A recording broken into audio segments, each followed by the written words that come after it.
Hello everyone, स्वागत है सभी का एचपी स्टडीज पे। देखो, कल कमीशन की तरफ से एलाइड की जो ऑफिशियल आंसर की है उसको यहाँ पे डाल दिया गया था। आपने क्वेश्चंस को चेक भी कर लिया होगा। तो कल चेक करने के बाद बहुत सारे यहाँ पे कमीशंस के आंसर ऐसे लग रहा था कि वो यहाँ पे गलत है ना। तो उसको थोड़ी विजुलाइज करने के बाद हमें 3 से 4 क्वेश्चन तो ऐसे मिले हैं जो हमारे हिसाब से, ठीक है, चैलेंज होने चाहिए, ठीक है, वो ऑब्जेक्शनेबल है, वो स्क्रैप होने चाहिए। क्योंकि यहाँ पे कमीशन के तरह यही रहता है कि वो क्वेश्चन का मार्क्स नहीं देते, वो उनको स्क्रैप कर देते हैं ना।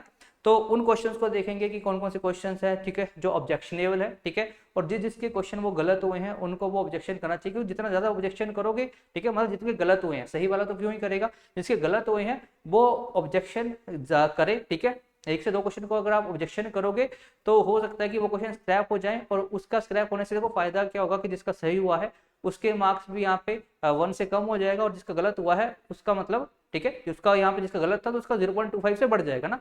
तो यहाँ पे ये सारा क्राइटेरिया रहने वाला है। बट यहाँ पे देखते हैं कि कौन कौन से क्वेश्चन यहाँ पे ऐसे पूछे देखे थे जहाँ पे ऑब्जेक्शन उठाया जा सकता है, ठीक है। जैसे कि यहाँ पे ये पहला ही क्वेश्चन है ना। पहले क्वेश्चन में देखो यहाँ पे आपसे पूछा गया था कि हाईएस्ट जो आपका एरिया है ना, जो आपका हाईएस्ट एरिया है अंडर द रिवाइंस की बीहड़ में सबसे ज्यादा कौन सा है।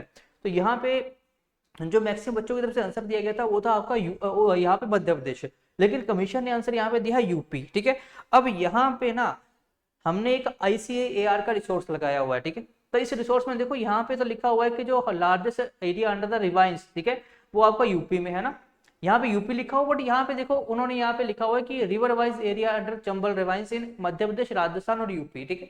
तो यहाँ पे अब उन्होंने रिवर वाइज एरिया दिया हुआ है। तो यहाँ पे जब यहाँ पे देखते हैं तो यहाँ पे आपको टोटल रिवाइन एरिया जो देखने को मिलेगा मध्य प्रदेश में वो 2.260 है, और यहाँ पे यूपी में 0.79 यहाँ पे जो 0 है, ठीक है। तो यहाँ पे ये थोड़ा सा कंट्रोवर्सी लग रही है कि यहाँ पे कुछ और दिया और यहाँ पे कुछ और दिया, ठीक है।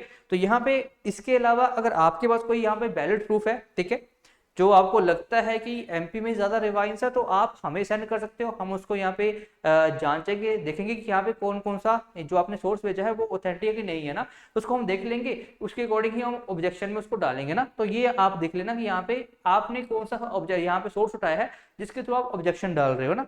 तो यहाँ पे वैसे तो उन्होंने ऑप्शन नंबर सी ही सही किया है। उसके अलावा जो सेकंड क्वेश्चन था ये तो देखो स्क्रैप होगा ही होगा ना। जो नेशनल कमीशन फॉर वुमेन है ये 1992 में बनाया गया था। इसके लिए वैलिड प्रूफ क्या है, तो यहाँ पे आपका नेशनल कमीशन फॉर वुमेन है, ठीक है। तो यहाँ पे देखो इसको लिखा हुआ था स्टैट्यूटरी बॉडी बनी है 1992 में, एक्ट आया था 1990 में ना। तो ये तो आपका बिल्कुल स्क्रैप होने वाला क्वेश्चन है। उसके अलावा जो थर्ड क्वेश्चन हमारी नजर में स्क्रैप हो सकता है वो आपका जीवीए। तो जीवी पूछी गई थी यहाँ पे मैन्युफैक्चरिंग सेक्टर की, मतलब यहाँ पे जीवी पूछी थी सेकेंडरी सेक्टर की 2023-24 में, जिसका जो आंसर है कमीशन की तरफ से जो दिया गया है वो यहाँ पे क्या है आपका 41.98 दिया गया है, ठीक है। जबकि जो आंसर होना चाहिए वो आपका 42 पॉइंट यहाँ पे 4 होना चाहिए, ठीक है। तो यहाँ पे ये जो 41.98 है ये आपका 2022-23 का डेटा है, ठीक है, इसके अकॉर्डिंग जीबी है। और ये आपका यहाँ पे 2023-24 का डेटा है, ठीक है।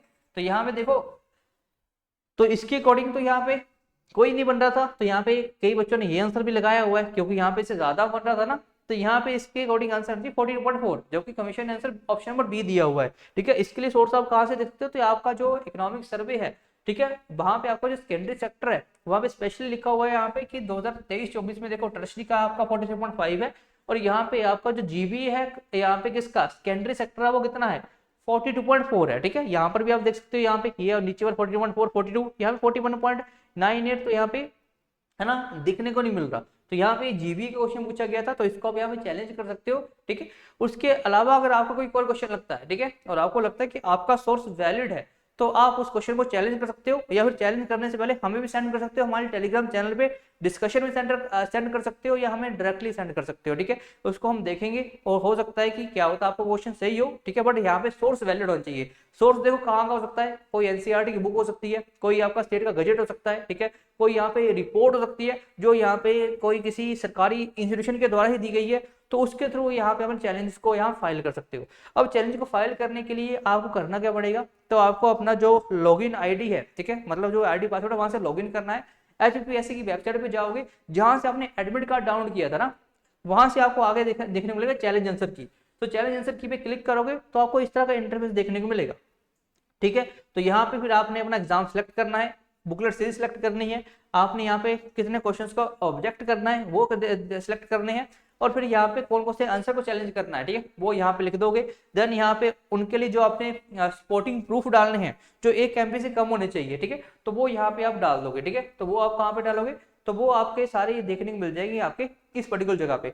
उसके बाद रिमार्क्स में आप लिखोगे, देन आप चैलेंज को सेंड कर दोगे, ठीक है। तो फिर आपका क्वेश्चन यहाँ पे मतलब चैलेंज हो जाएगा। जितने ज्यादा करोगे उतने ज्यादा चांसेस है क्वेश्चन को वो स्क्रैप कर देना, क्योंकि यहाँ पे हमारा वैलिड प्रूफ है। इसके अलावा आप जिस बच्चों का यहाँ पे अच्छा स्कोर है, जिनको लगता है कि मतलब पता लग ही जाता है कि आपका 105 से ज्यादा है या फिर 95 से भी ज्यादा, उनको भी तैयारी करनी चाहिए। तो यहाँ पे वो बैच को ज्वाइन कर सकते हैं। मेंस के लिए हमारा बैच है जो कि आपका 19 सितंबर से स्टार्ट हो रहा है, और पहले 60 बच्चों के लिए यहाँ पे स्पेशल ऑफर है।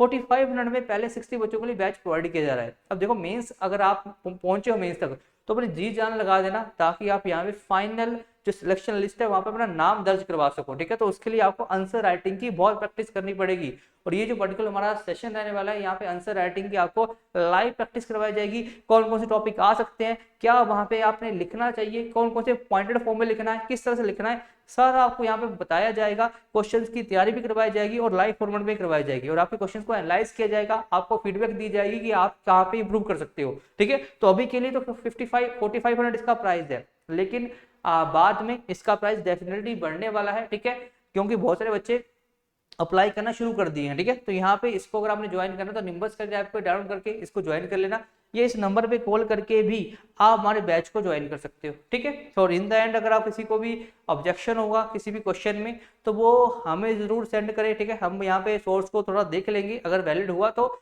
हम आपको जरूर बोलेंगे कि आप इसको ऑब्जेक्ट कर सकते हो, ठीक है। सो अभी के सेशन के लिए इतना ही था, ठीक है। तो इसके जो भी आपके क्वेश्चंस थे, आपको कैसे आपने चैलेंज करने मैंने आपको बता दिया है, ठीक है। So thank you for joining session, मिलेंगे अगले सेशन में। Till then thank you, all the best.